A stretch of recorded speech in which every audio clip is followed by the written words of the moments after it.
Hello friends, അപ്പോൾ നമ്മുടെ ഇന്നത്തെ വീഡിയോയിലേക്ക് എല്ലാവർക്കും സ്വാഗതം. അപ്പോൾ ഇന്ന് നമ്മൾ ചെയ്യാൻ പോകുന്നത് കറവ സമയത്ത് ചവിട്ടുന്ന പശുക്കളെ എങ്ങനെയൊക്കെ മെരുക്കിയെടുത്ത് നമുക്ക് പാല് കറക്കാമെന്നുള്ളതാണ് കേട്ടോ. ഞങ്ങൾ ചെയ്യുന്ന കാര്യങ്ങളാണ് നിങ്ങളെ കാണിക്കുന്നത്. അവിടുത്തെ പാല് നമുക്ക് കറന്ന് ഒഴിവാക്കണം. കുറച്ചൊക്കെ കുട്ടി കുടിച്ചെന്ന് ബാക്കി ഇങ്ങനെ കറന്ന് ഒഴിവാക്കണം. ആളിപ്പോൾ വലിയ കുഴപ്പം കാണുന്നില്ല. കഴിഞ്ഞ പ്രസവത്തിനൊക്കെ കുറച്ച് ചവിട്ടുകയായിരുന്നു. പക്ഷെ കുട്ടീനെ കുടിപ്പിച്ചാൽ കുഴപ്പമില്ലായിരുന്നു. കുട്ടിയില്ലാതെ കറക്കാൻ അയക്കില്ലായിരുന്നു.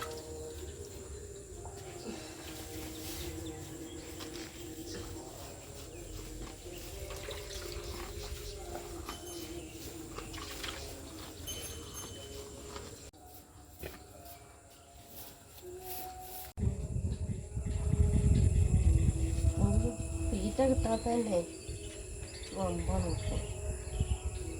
നാളെ എന്നാലും നല്ല സ്നേഹമാണ്.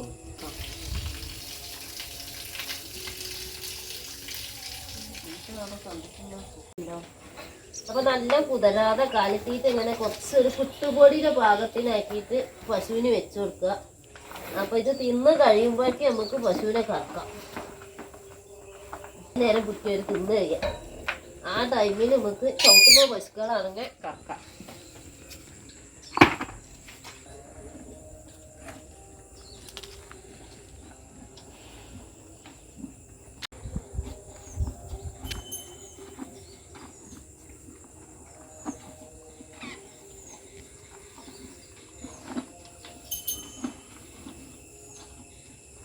പിന്നെ ചവിട്ടുന്ന പശുക്കളാകുമ്പോൾ ചെന്നേക്ക് ഈ ഭാഗത്തുള്ളത് പിടിക്കരുത്, ഇപ്പുറത്തുള്ള മുല പിടിച്ച് കറക്കാം.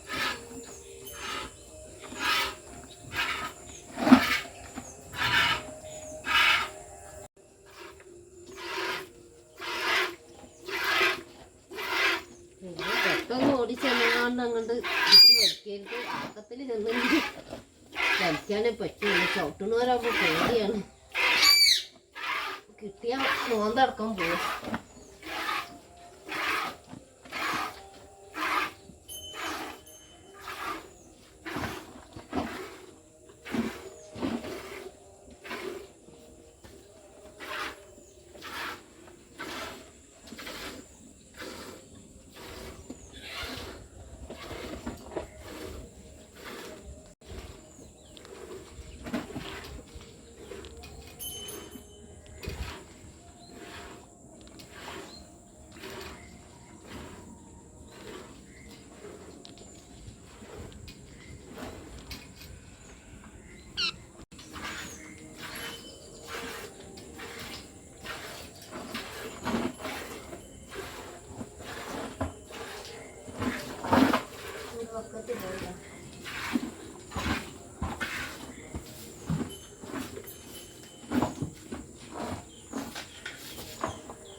വിട്ടിരുന്നിട്ടൊക്കെ ഒന്ന് ആദ്യം നോക്കുക. ആദ്യത്തെ പ്രസവമാണെങ്കിൽ ഏത് പശുക്കളും ചവിട്ടാൻ സാധ്യതയുണ്ട്. അപ്പോൾ കുറച്ച് വിട്ടിരുന്നിട്ടൊക്കെ ഇങ്ങനെയൊക്കെ ഒന്ന് ആദ്യം കറന്ന് നോക്കുക. 10 ദിവസം കഴിഞ്ഞ് ഫസ്റ്റത്തെ പശുക്കളൊക്കെ ആണെങ്കിൽ ശരിയാവും ചവിട്ടിൽ. ഫസ്റ്റത്തെ പശുക്കൾ ഒരുവിധം പശുക്കളൊക്കെ ചവിട്ടും. പിന്നെ കുറച്ച് ദിവസം കഴിയുമ്പോൾ അതങ്ങോട്ട് മാറും. അപ്പോൾ ഫസ്റ്റത്തെ പശുക്കളൊക്കെ ചവിട്ടിയിരുന്നു. പിന്നെ അങ്ങോട്ട് മാറിയതാണ്. 2-3 ദിവസം കഴിയുമ്പോൾ അത് ശരിയാവും. ഇവളെ കൊടുന്നപ്പോൾ തന്നെ ഇവർക്ക് ഒരു കളി ഉണ്ടേന്ന്. കുട്ടിക്കാനൊന്നും അയക്കില്ലായിരുന്നു.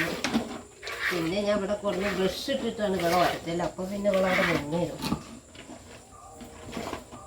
അങ്ങനെ ഇപ്പോൾ ശരിയായതാണ്. ബ്രഷ് ഇട്ട് കഴുകുകയാണെങ്കിൽ മൂക്കാറ് കുടിച്ചാൽ ശരിക്കും മുന്നേരും. ഞാൻ നിന്ന് തരൂല. കുളിപ്പിക്കാൻ ഭയങ്കര മടിയാണ്. കുളിക്കാൻ മടിയുള്ളതാണ്. ഇത് ഒഴിവാക്കാനുള്ള പാലാണ് കറന്നിട്ട്.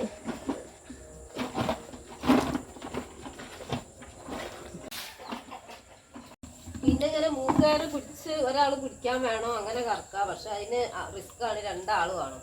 അല്ലെങ്കിൽ പിന്നെ ഇങ്ങനെ കെട്ടിയിടാം. മൂക്ക് കുറ്റിക്കാലിനോട് കൂട്ടിയിട്ട് മൂക്കയറ് കൂട്ടി കെട്ടിയിട്ട് കറക്കാം. അത് ചെയ്യാം. അതിനേക്കാളും ഒക്കെ എളുപ്പം കാലിത്തീറ്റ വെച്ച് കൊടുത്ത് കറക്കുന്നതാണ്. പുട്ടുപൊടിയുടെ പാകത്തിനാക്കിയിട്ട് കാലിത്തീറ്റ വെച്ച് കൊടുക്കുക. അങ്ങനെ കറക്കുക. അതാണ് എളുപ്പം. പിന്നെ മൂക്കയറിപ്പോൾ കയറ് കെട്ടിയിട്ട് കയ്യുമ്മേക്ക് കെട്ടിയിട്ട് ഇങ്ങനെ കെട്ടിയിട്ട് അങ്ങനെ കറക്കാം.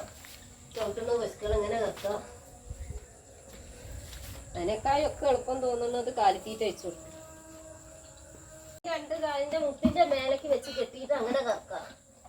അത് ചില പശുക്കൾ അതിന് നിന്ന് തരില്ല. അതിനേക്കായി എളുപ്പത്തിൽ തോന്നുന്നത് കാലിത്തീറ്റ വെച്ച് കറക്കണം. നമ്മൾ എപ്പോഴും ചെയ്യേണ്ട എന്താ വെച്ചാല് ഈ ഭാഗത്ത് ഫസ്റ്റ് ചെന്ന് പിടിക്കരുത്. ചവിട്ടുന്ന ഇപ്പുറത്ത് ഇങ്ങനെ കറക്കണം. ഈ ഭാഗത്ത് ഓടി ചെന്നുങ്ങാണ്ട് ഇത് പിടിക്കരുത്.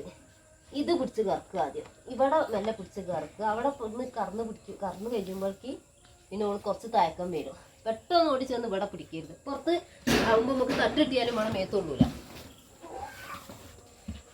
പിന്നെ ഇങ്ങനെ കുറച്ച് ഇങ്ങോട്ട് ബാക്കിക്ക് ഇരുന്ന് കറക്കുക. അപ്പോൾ തട്ട് കിട്ടിയാലും നമ്മളെ മേത്തേക്ക് കൊള്ളൂല. അങ്ങനെ ആകുമ്പോൾ തട്ട അങ്ങോട്ട് പോയിക്കോളും, നമ്മളെ മേത്ത് കിട്ടില്ല. നമ്മളിപ്പോൾ തട്ടുകളുണ്ടെന്ന് വിചാരിച്ച് പശുവിനെ കൊടുക്കാൻ നിന്നാൽ തീരെയും വിലയും കിട്ടില്ല. തട്ടുന്ന പശുക്കളാകുമ്പോൾ ആൾക്കാർ വില തരില്ല. നമുക്ക് എല്ലാ വിലയും ഇല്ലാതാവും. അപ്പോൾ നമ്മൾ എങ്ങനെയെങ്കിലും അഡ്ജസ്റ്റ് ചെയ്ത് കറക്കാൻ നോക്കുക. ചില പശുക്കൾ കുറച്ച് ദിവസം കഴിഞ്ഞാൽ അങ്ങോട്ട് മാറും. ഫസ്റ്റത്തെ പ്രസവമൊക്കെ ആകുമ്പോൾ, അല്ലെങ്കിൽ രണ്ടാമത്തെ പ്രസവത്തിൽ മാറും.